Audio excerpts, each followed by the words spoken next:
Hello, today I want to talk to you about using EFT for exam anxiety, exam stress, and do a wee demonstration of that. Here in Scotland, our SQA exam diet starts at the end of this week, and I know that around the country there'll be people getting ready for embarking on that period in their lives very, very soon. And I know that it can be such a stressful time. I mean, exams, nobody likes exams, nobody's keen on going through this period, but for some people it can be even harder. It can just ignite lots of feelings of anxiety and stress. And EFT is one tool that you can use to help to reduce those feelings and have you go into these exams feeling a bit calmer. So I'll explain a little bit about what EFT is. I'll give a little bit of a hint about how you can find out more about how it works, and then we'll do some demonstrations as well. So, EFT stands for Emotional Freedom Techniques, and this is a therapeutic modality. It was created in the 1990s. I'm not going to give a huge amount of background just now because there's plenty of sources where you can find out about that. I want to save a bit of time in this video, but it's all about combining a bit of cognitive therapy with tapping on meridian points, as they're known in traditional Chinese medicine. So the roots of this do go back to traditional Chinese medicine. They go back thousands of years, which is why it's a complementary therapy. But science is in the process at the moment of looking at this and how this works. So I've put a link in the description of this video to another video that you can watch that gives you an explanation of exactly what is going on and what science has found up to this point, because it's still in the process of being fully explored. But I can say that it does help to reduce cortisol levels by up to 43%, which is huge. It also helps to reduce blood pressure, heart rate. It helps to regulate that fear centre, the amygdala, that fear centre in your brain. It does, there are changes that can occur in the brain as well, which science has been exploring over the past few years. But again, I'll leave the full explanation to that other video because I am no scientist. The most important thing to say about it is that for a lot of people it's really effective, and that's the important thing. And I think when you're in a situation like this where it's a stressful few weeks coming up, anything that can help you, anything that is quite easy to do that can help you is beneficial and is worth exploring. So that's what we're going to do.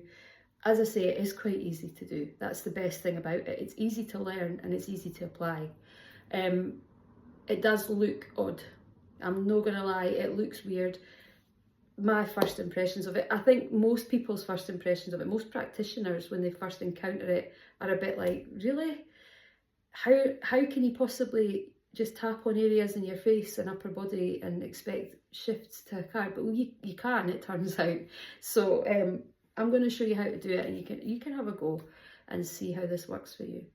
When we do the demonstration, I'll be using sort of generic language. I'll be using examples of feelings that typically people feel during the exams. What I would advise is, if it resonates with you, just use the language that I'm using. If that works for you, go for it. But if not, change it. Make sure this applies specifically to you. The thing about EFT is the more specific you can be, the better. So if you're talking about an emotion, identify the emotion that is actually happening with you right now, rather than perhaps using something I say that doesn't quite resonate. You can also tune into sort of physical feelings associated with the emotion as well. When you're tuning into those physical feelings, whether it's a knot in the stomach or tightness in the chest, be as specific as you can about what you're feeling. Is it like a sicky feeling in the stomach? Is it a dull ache in the stomach? What is the quality of the uncomfortable sensation that you have? Identify that and be as specific as you can. And when I show you the demonstration in a minute, this will make much more sense. But when you are talking about what you're experiencing, using language that resonates with exactly what you are experiencing is going to make this so much more effective. So I'm going to get into the demo really soon, but I just want to give a wee explanation first of all of how we put it all together. So to start with, we use what's called a setup phrase. And this is a phrase where we first of all acknowledge the problem, so identify and acknowledge what the issue is. And the second thing we do is we use a self-accepting phrase. So you can hear my dog just joining me in the background here, those wee tap and pause, there he is. So that's sort of self-accepting part can sometimes be quite challenging for people, because sometimes it feels uncomfortable to say something that shows an acceptance of yourself and how you're feeling. But it's really important that we do that. So to give you an example, a setup phrase might be, even though I am really anxious about this exam, which is the part that acknowledges the problem, I choose to accept myself anyway. There's your accepting phrase. Sorry, the dog's wanting a wee bit of attention here.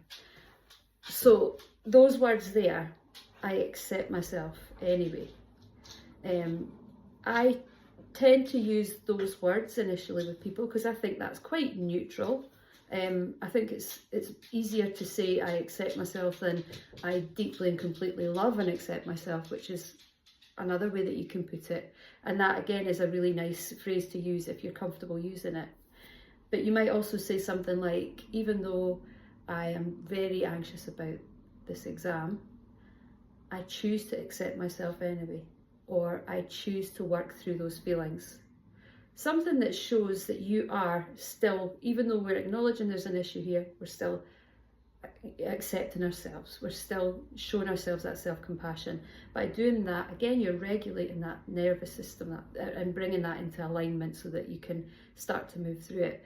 One of the sort of key factors of EFT is acknowledging there's a problem, but still working through that with a degree of self-acceptance, because that's most effective in enacting change. So without further ado, we'll do a demo. So we do our setup phrase, and while we say our setup phrase, we tap on the side of the hand and we repeat the setup phrase 3 times. Then we go round the main tapping points, which I'll show you. You don't need to, I don't need to tell you about those yet. I'll show you them as we go. And while we do that, we say aloud exactly what we are thinking, what we are feeling. And as I said before, as specific as possible is best. So let's use an example of the example I just used a second ago. Even though I am really anxious about this exam and I have this knot in my stomach when I think about it, I choose to accept myself anyway. Even though I am really anxious about this exam and I have a knot in my stomach when I think about it, I choose to accept myself anyway. Even though I am really anxious about this exam and I have this knot in my stomach, I choose to accept myself anyway. I'm really anxious about this exam. I'm really anxious about this exam. I have a knot in my stomach when I think about it. I'm worried that I haven't done enough work. I'm worried that I won't know what the questions are. I'm really anxious about it. And when I think about it, I have this knot in my stomach. I'm really anxious about this exam. I'm worried that I'll be the only one who doesn't understand what the paper is asking me to do. I feel like I've worked really hard on it, but sometimes that's just not enough. This isn't a subject I'm particularly good at. I feel sick about this. I've got a knot in my stomach. I'm really anxious about this exam.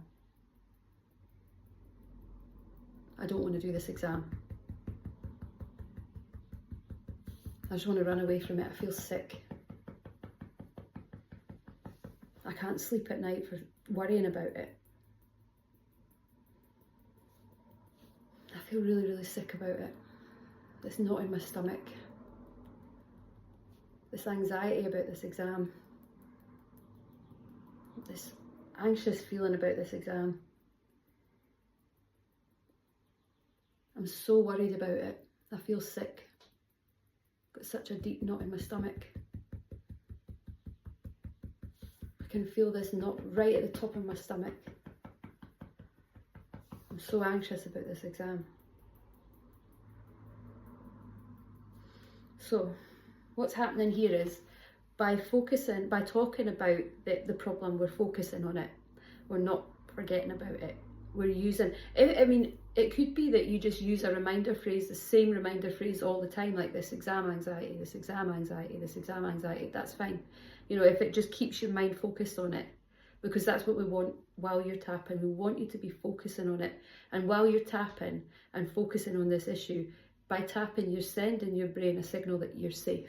So you can still focus on this issue, this problem that's causing you so much grief. But you're sending your brain the signal that you are safe, despite the fact that there is this problem. I'm safe right now. So by sending your brain that signal, you're bringing your nervous system back, you know, into a sort of rest and digest state, which is going to help you to feel calmer. So we did 3 rounds of that just now. Once you've done 2 or 3 rounds, take a breath, check in with yourself, and is anything else coming up? Now, one thing I forgot to ask you to do as well, and this is crucial actually, so this is a bit of a mistake on my part, is rate the feeling. So I should have said to you at the start, where is this anxiety on a scale of 0 to 10? 0, it's not bothering me at all. 10, through the roof, really awful. And also this feeling in my stomach, rate that as well. And then do a few rounds and then see if that number comes down. So the number should hopefully start to come down after a few rounds, but you might find it's still an 8, 7, it's still quite high. So you want to do the same again, a few more rounds, just saying the same things again. If you find that something else pops up while you're tapping, so maybe you're tapping on this feeling of anxiety, but actually you're feeling guilty because you don't think you've done enough work, tap on that guilt next. So go back and do a new setup phrase, even though I have this guilt because I don't feel like I've done enough work, I choose to accept myself anyway, and start the process again. You know, as you tap, talking as you tap, thinking about what do I feel guilty about? You know, how is this guilt showing itself physically? Is it showing itself physically? What's going through your mind when you're thinking about that? That's called introducing a new aspect.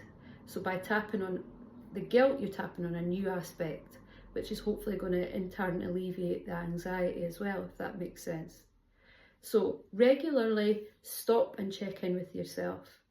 See if the number's coming down on the scale and think about whether anything else is coming up for you. It might be that towards the end of the session, towards the end of the time that you're tapping, you start to think about some more positive ideas. Maybe some more positive things are coming up for you. Now, really tapping on the positives it's not necessary, it's not going to bring the feeling of anxiety down, but I would say there's nothing wrong with bringing in a couple of positive statements to help to reinforce those, because as you're saying them aloud, you're sending your brain this message that this is what you're thinking right now, and that's going to help your brain to absorb that and to believe that. So there's no harm in bringing in a couple of positive statements as well. So for example, you might say, oh, I'm still anxious about this, but I know I have done enough work. So yeah, I feel sick about this right now, but I have worked really hard. I've done all I can. I just hope that's good enough. You know, you can bring in those positive statements as well, but I would do that later on. I would focus on the problem first of all, what it is that's really causing you the issue first and foremost. So yeah, that's a brief sort of rundown of what EFT is, how you do it, and a wee demo. But as I said, use your own language when you do this. Use words that resonate with you. Speak the way you speak. Just say what comes to mind in the way that you speak. Be as specific as you can, and that will hopefully help you to feel those emotions just easing off a wee bit. And the best luck with your exams. You can do it. You've got this.